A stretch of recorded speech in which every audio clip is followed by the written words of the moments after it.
So I'll hand over to the President for a few remarks before the questions. Thank you very much, Loretta. A good opportunity for us, Society for AIDS in Africa, the custodians of ICASA, which is the largest conference or gathering of people who fight HIV within the Africa region. And we don't just fight HIV as an organization, but we also address TB, malaria, and other infectious diseases. So this particular meeting, the second International Steering Committee meeting, is really in preparation for the ICASA meeting that is going to happen here in 2025 December. And we're delighted that the President of the Republic of Ghana, His Excellency Mahama, President Mahama has been able to accommodate and to facilitate that we have a meeting like this in this country as we look forward to December 2025. So this steering committee is essentially a preparation for that big meeting where we're expecting upward of 12,000 people to be coming to our conference here in Accra, Ghana. And I think that at this juncture, just those remarks will say to you that we want to fight HIV in the most rigorous way. And as we do so, we look at various issues of prevention. We look at the issues of financing the fight against HIV and AIDS. We look at the sustainability of that fight within the African context, by Africans, for Africa. I think we should now begin to say to ourselves, we do not hope that donor funding will sustain us, as you have seen with what President Trump has done for the fight against HIV in the world. Yeah, those are the few remarks for now.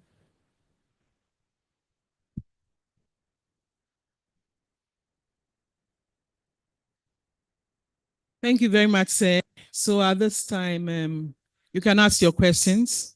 You mention your media house and then you ask a question. Who goes first?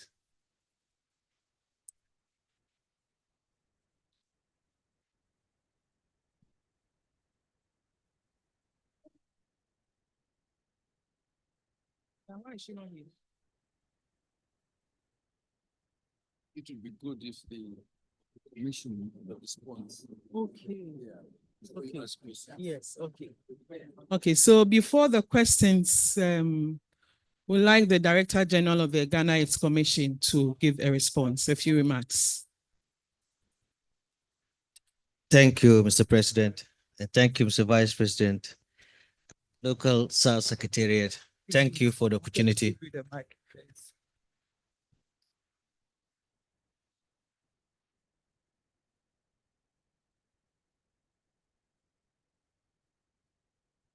As the President said, ICASA is the biggest conference with respect to HIV response in Africa, one of the biggest conferences of HIV responses in the world.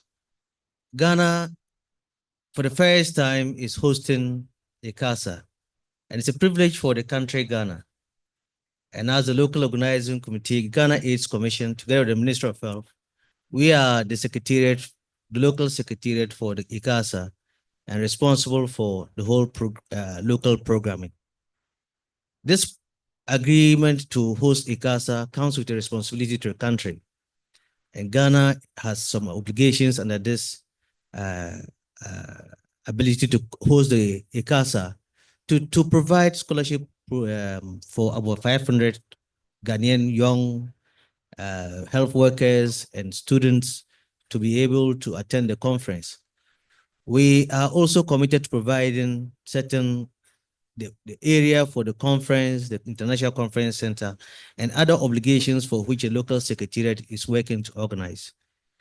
let me say that it's an opportunity for Ghana to showcase itself in our response to HIV response, in our response in HIV and AIDS. That whatever we're doing here, we get opportunity to showcase it. It's also opportunity for people to come to Ghana to know what is happening in Ghana, a boost of tourism, a boost of knowledge, and to support the local knowledge base on HIV response.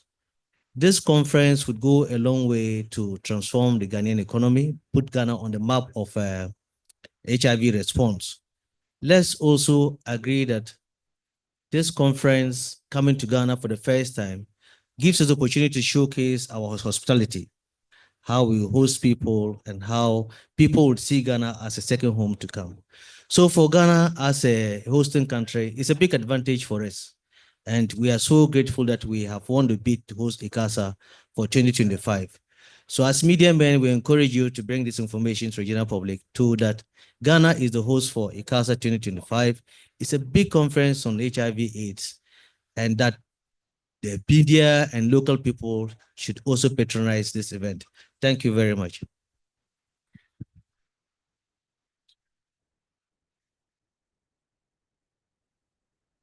Thank you very much, sir.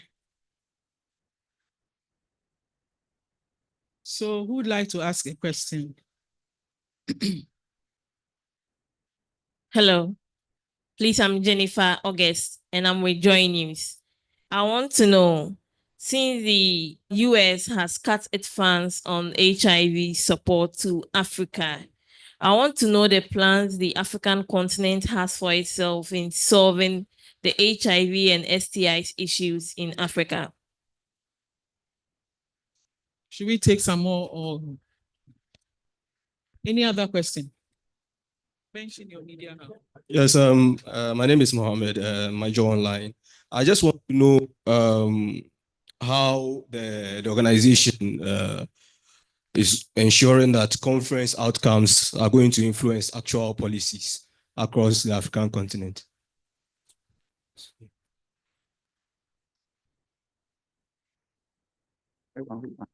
I'll come and do it. Will you do that? Please, are you taking the question? So please, who is answering these questions? The two questions. Okay. Let me take the African response to that, and I'll speak specifically more about Ghana's response.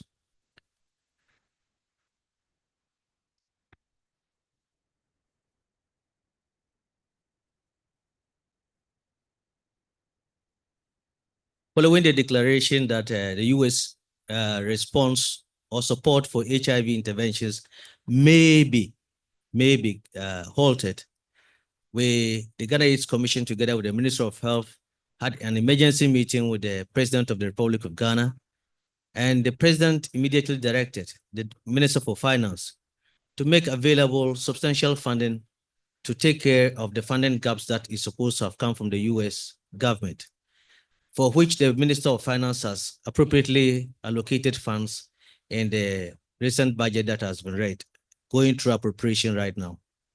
But on the African scale, there have been discussions of sustainability, and that's even the main topic for this ICASA conference, how we go around sustainability. Apparently, the conference had preempted the situation where one day we'll not be getting funding. And therefore, we started talking about how we build sustainability and resilience measures. So there has been a roadmap for sustainability development that is led by most of the African AIDS commissions and leaders. And that discussion has gone through various frameworks. But of course, with the recent cut of the likely cut of the US funding to most of African countries, there's a need to accelerate this framework development and build resilience mechanisms and put investment cases in the various countries where sustainability can be maintained. At this point, I'll let the President take up the rest of the responses. Thank you. The question about what the United States government has done, how it impacts on us, and what we are going to do about it. I think it's a very important question. And it is true that Dr. Akampong, what he has said, that African governments should now take ownership of managing HIV, TB, and malaria in their own countries. Yes, we've been dependent on donor funding. Some countries, to the extent of 80% of their programs being donor funded. And clearly that has always been a security risk for those countries. Now it is a wake-up call for Africa and indeed for the rest of the third world that you cannot depend sustainably on donor funding. And we here at Society for AIDS in Africa, we are providing a platform to articulate views within the Africa region across African governments through sometimes the AU, through the various ministers of health and ministers of finance. We provide platform to be able to exchange views on how Africa should respond to this particular risk. Essentially, the risk is that we may go back to what we were seeing in the 1990s, where HIV shoots up again as an infection. And we should be able to take cognizance of the fact that let's put our monies as African governments. We cannot continue literally to cry about American aid. We have to stand on our own now. Look internally, look at domestic funding, how we can mobilize our own resources from oil to gold to platinum, whatever we have within the Africa region, and be able to prioritize health for our own people. So I think that is the way we should be going. And this particular conference, we've dedicated at least a third of this program to discussing the issue of sustainable domestic resource mobilization. The second question you ask is, how does this particular conference influence what happens in fighting against HIV in the African continent? Well, what we do, Ghana is the host, and we make sure that the president of ICASA has a vice president of the host country that already tries to mobilize what Ghana can do in terms of HIV in this country. But remember, we invite people and players from across Africa, our scientists, our leaders, the communities that are affected by HIV and AIDS, the communities, including what we call key populations. They are all represented here. They are here. And they go back to their communities, to their constituencies, and pass the messages back to them as to what has been happening. We also invite the UN bodies. The UN agencies are here. They are part and parcel of the fight against HIV and AIDS. And they take stock and are able to give us technical advice, but at the same time, they also spread that message on how to fight HIV and AIDS on the continent. So essentially, this conference, because you are going to have so many people, like I said, we are expecting Ghana here, at least 12,000 people to come, including a strong local contingents. That means all those people will go back to their communities and talk about HIV and AIDS, TB and malaria and other infectious diseases. So yes, this conference is very powerful. It is based on science, it is based on communities, and it's based on leadership. To grow the leadership, to grow communities, awareness, and of course, like I say, to also to influence leaders on how to fight HIV and AIDS. You may want to add a few. Yes, VP, you may want to add so that we strengthen. Thank you very much.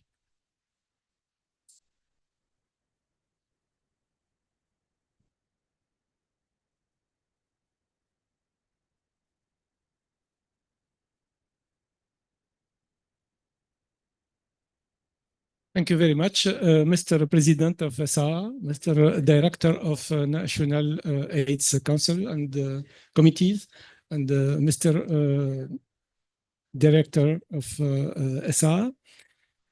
I think we are all happy to come back to Accra for the second International Steering Committee to prepare ICASA 2025. Our main objective is to complete the work what we have already started and initiated during the first International Steering Committee across the three committees, programs, scientific, leadership, and communities program, as well as for driven session, special session, and workshop. I think we made a good progress during this meeting, and we wanted to thank the national AIDS committee teams and national teams of Ghana, the Secretariat of SA for the huge effort made. I want also to thank President of SA for the great leadership, and also the board members and the participants to this international steering committees for their commitment. What I want to say is this ICASA is coming in a very different context from ICASA 2023.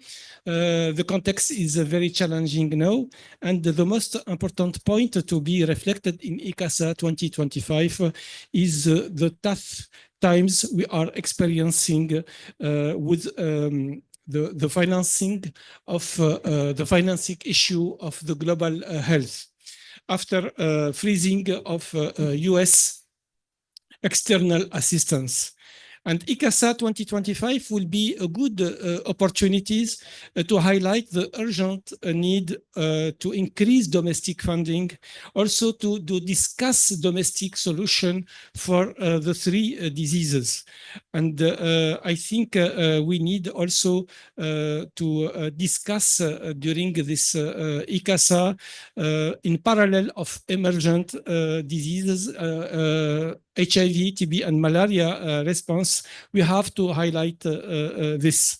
We have also to highlight the need of urgent domestic funding for research in Africa. This is a very essential, this is crucial for the progress and should be one of key topics during this conference.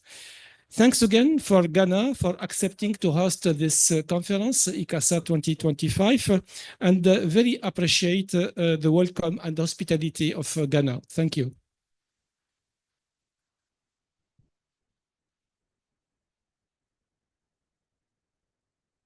Okay, thank you, Mr. Chair. I just want to inform the journalists that they are the voice of ICASA. As the media in Ghana, you are the voice of ICASA. Yeah. The media are the voice of ICASA. Everything that we are doing here, if you don't communicate on it outside, people of Ghana will not know how to benefit from this conference. Let me inform you that, as my president has said, we are expecting 12,000 people. But the 12,000 people, we have inside the ICASA program, a special program called Community Village. And this Community Village is free for all the participants.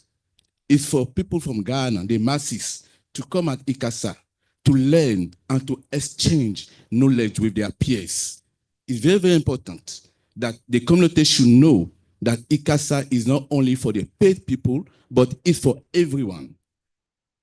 The second aspect is also important that you as a journalist from the media, you should know that it's free of charge for every journalist to attend ICASA.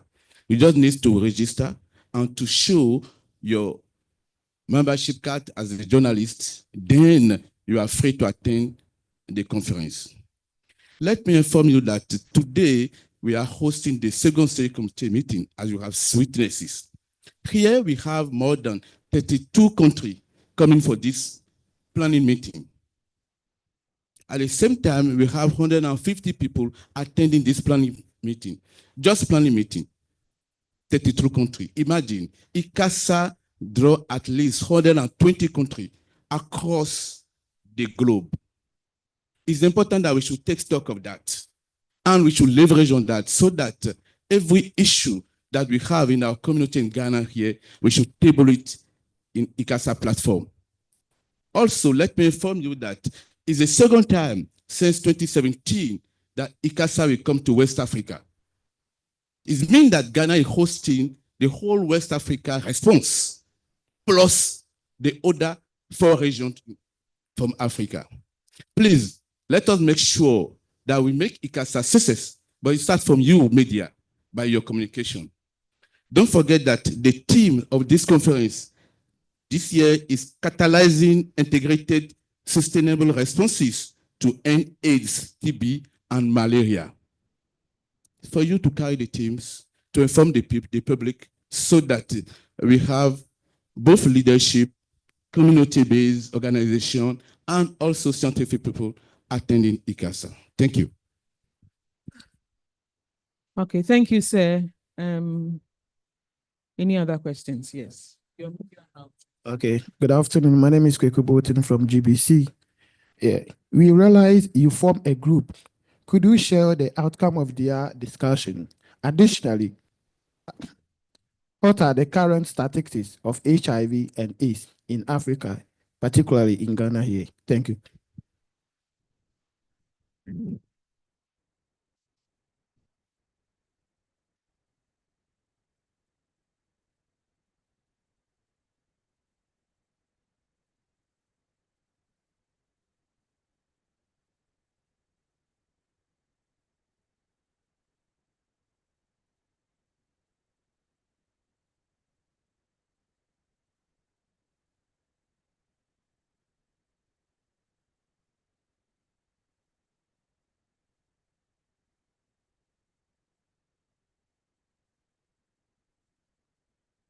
So let me just go straight to Ghana statistics, and then the other questions, the president will take those questions about the group discussions.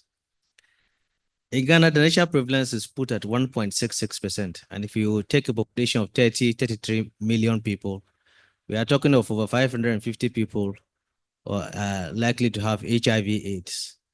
But in a database, what we have as people diagnosed with AIDS is about 350,000. So there's still a gap of undiagnosed people.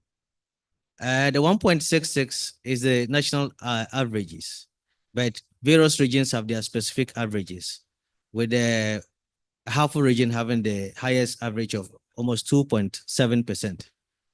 The lowest being Upper West region of 0.7%. But if you take the statistics across the country, it's about 1.66%.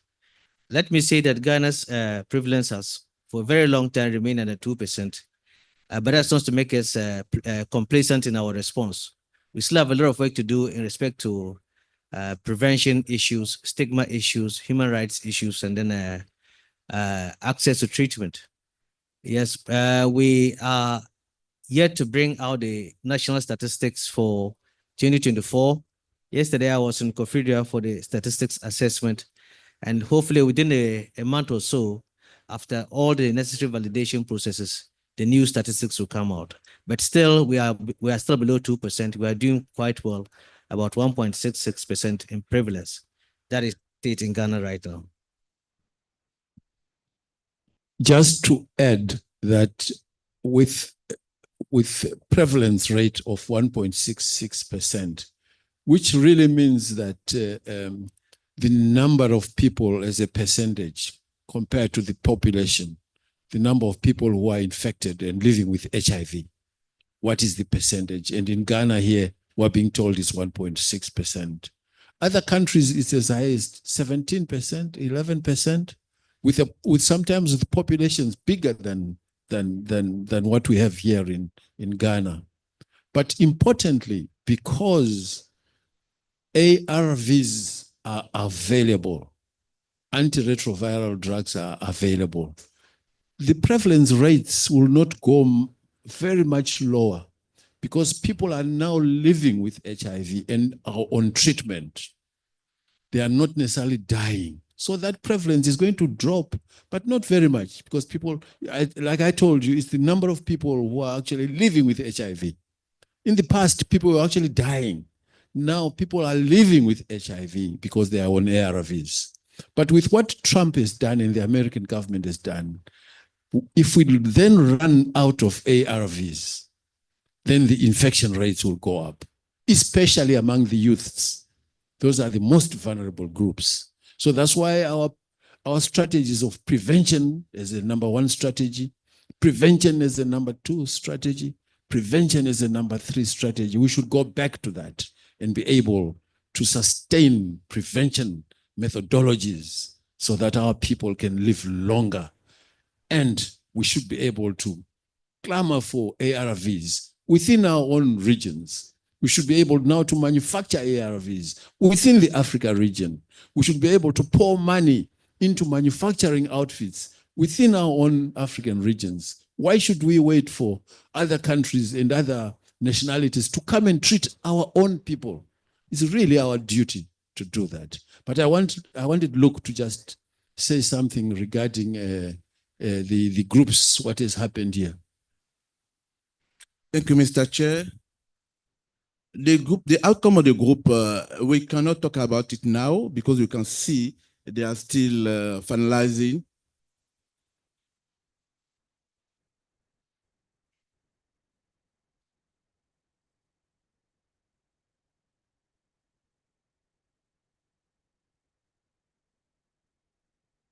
Thank you, Mr. President. The outcome of the group, let me explain to you the group first of all. ICASA is a 3-in-1 business. How 3-in-1? We have the leadership committee, we have the scientific committee, and we have the community committee program going on. And you can see that we have 3 groups there.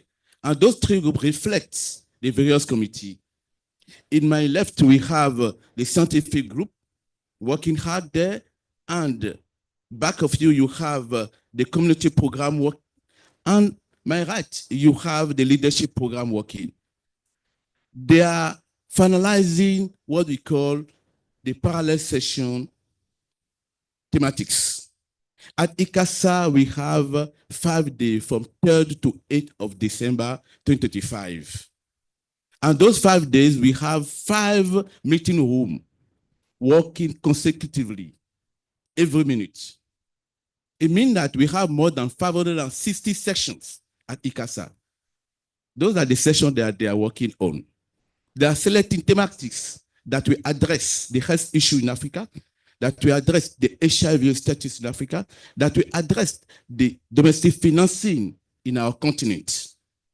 Every threat related to health will be addressed during this conference. This is what they are doing.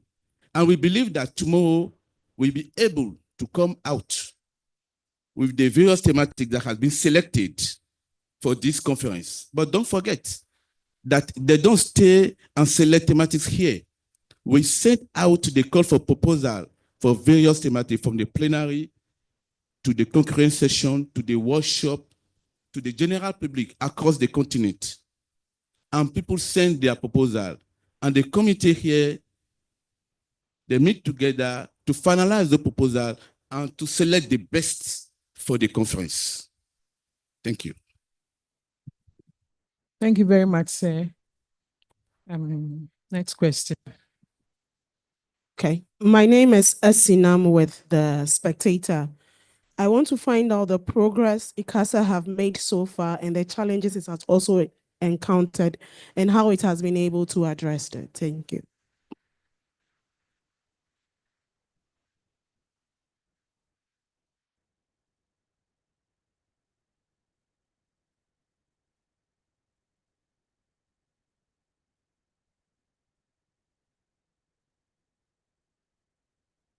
Yeah, very important question from this. Is it Spectator, I said? Yeah, very important question.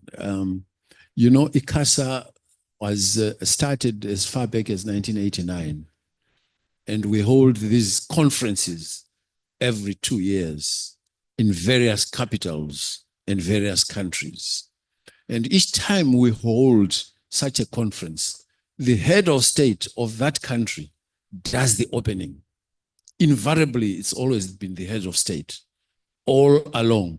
And that alone shows the political commitment of political leadership.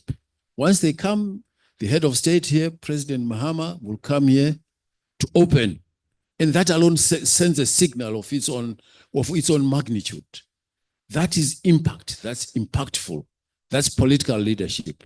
And that's one of the things that we address. The last meeting, ICASA, was held in Zimbabwe. The head of state there, 2023, came and officially opened that meeting. And the vice president came and closed that meeting. And already in Zimbabwe, that makes a big impact and within the region. And what we also do sometimes is to make sure that President Mahama, for an example, if he's able to invite some of his colleague presidents within the region to come and attend at least the opening, again, that makes big impact. And in Zimbabwe, we had 3 heads of state come. The previous year, there were about 4. So it's very impactful when you do that one. And you see the progress that it makes is that you then question your own programs within countries. For example, here in Ghana, we will interrogate what the National AIDS Council here is doing, because they will be saying, this is what we have done, this is what we have done, and this goes to populations, and we learn from what they've done. So again, that's very impactful. We also have looked at COVID. We were when COVID was at its peak, ICASA was involved in South Africa. We had a virtual meeting in South Africa because of COVID, but it was still a very strong meeting. So we addressed HIV, TB, malaria, and other infectious diseases, which included COVID-19. So again, it was very impactful in South Africa. In South Africa, the vice president is the one who came to address us, but it was a virtual meeting, but very, very successful. In fact, it was a hybrid meeting. A few people were present, but the rest was virtual. So they are very impactful meetings. And of course, it's not just within Africa that we get our people from. It's actually globally. A lot of the speakers will just pick speakers from anywhere in the world to come and address our pertinent issues, including scientific issues. So we have various professors, academia coming in to address our people here. And that again goes a long way. The abstracts, we have put up a program where our youths in the region are trained on abstract writing, how you write a scientific abstract for reading. And that has really gone a long way to mobilize the youth. That's an impact that we feel ourselves has happened. And on top of that, the key populations, because of the community, what we say the community that Lucas talked about, they come here and they're very active in articulating pertinent issues that will be occurring in their communities at that particular time. They will interrogate the legal aspects of issues. They will interrogate how some of the stigmas that are attached to HIV. And again, that's very, very impactful. So yes, progress has been made. A lot of progress continues to be made. And I think we should sustain that progress. And Ghana, to us, Ghana is a big, good platform. It is a very welcoming country. It's a very friendly country. We find the Ghanaians are people who, I think you are used to visit us, you are used to us. So I think that goes a long way for some of us to be happy to have ICASA in Ghana and enjoy Ghana at the same time talking about HIV and AIDS. Don't you think you want to finish now? Thank you very much, President. I would like to add also that ICASA was a great opportunity for communities to share their concern and to discuss on many topics. And ICASA also, I think with ICASA, we had some decrease in the stigma, discrimination, and other issues that communities may face. Progress made also in ICASA in programmatic level. I think many countries ICASA contributed in the update of guidelines of many countries, also in increasing coverage of treatment in Africa. And just I would like to give you a simple example of what would be the impact of freezing of external aids on treatment. Treatment now is based on antiretrovirals, and antiretrovirals are medicines against HIV, are available in across Africa and available and effective also as treatment, but also as prevention. And the impact of stopping treatment will be very important on own health of people living with HIV, but also on prevention. Why? Because people living with HIV who are on treatment and they are virally suppressed, that means they stop the replication of the virus. They will not transmit the virus sexually to their partners. If they stop the treatment, they may the virus will replicate and the virus will be resistant. Some drug resistance mutation may appear. So they can transmit HIV resistance virus were their partners. So what we can say in case of stopping the treatment is emergence of new HIV epidemic, but epidemic with HIV drug resistance. And this is very important. And the vulnerable population, especially young people, will be affected and infected with a new virus, but resistance, and we will have a big issue with treatment. So this is one example of the impact of freezing AIDS and also stopping antiretroviral in people living with HIV. Thank you. Mr. Chair, if you allow me, let me inform you that 2025 is true that is ICASA year in Ghana. At the same time is the 35th anniversary of Society for AIDS in Africa. And for that, Society for AIDS in Africa is launching a competition. We call it ICASA Storytelling Video Competition for the 35th anniversary celebration of Society for AIDS in Africa. I'm giving you that news because we are launching it with you today. From today, the launch will be on our website. We are calling all the people across the continent, Africans, both in the continent and at the diaspora, to send people living with HIV, to send their best story video, 4 minutes video storytelling. We categorize them in two. The first group is the age of 18 to 35 years old. The best story video, I think, will be awarded of $3,000. And the second best for this category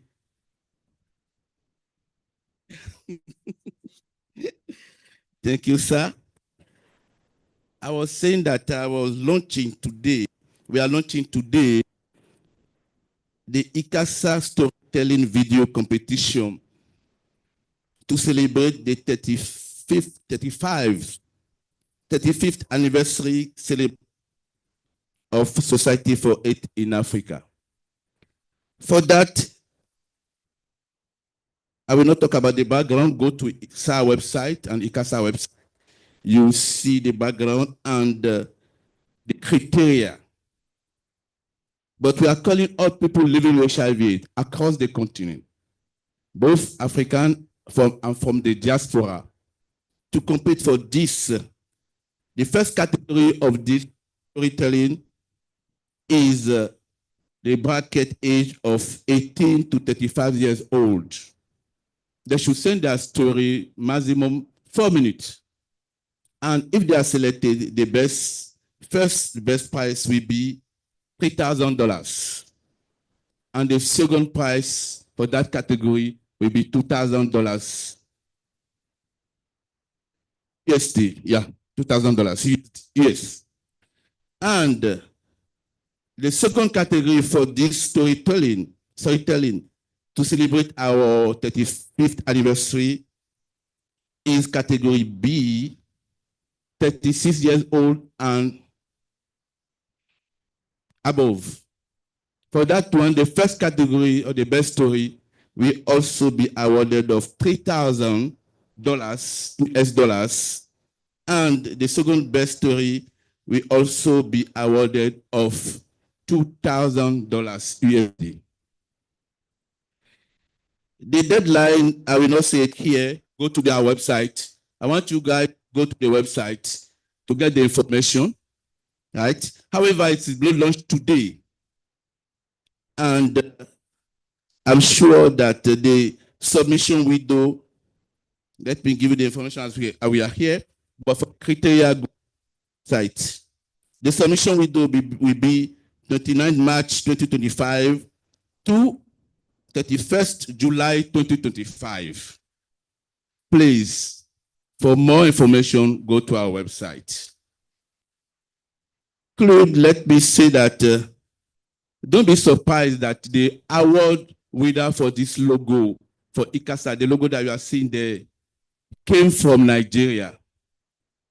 Yeah, it's not Ghana. This logo, ICASA logo, the day we were 33rd edition, the day we were selecting this logo, people from Ghana was thinking that this logo is from Ghana. But they were shocked because the winner came from Nigeria.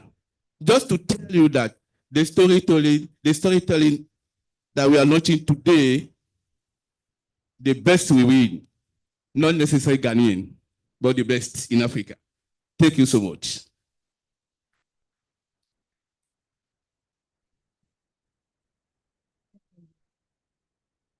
I'm told that the Nigerian who is supposed to have won is actually a Ghanaian living in Nigeria. Anyway, any other? Loretta? There you are. Any other questions? I think we are done. Okay. Thank you very much, sis, for this very educative session. We are very, very grateful. And the press, please make it a point to publicize all that you've heard. Thank you very much.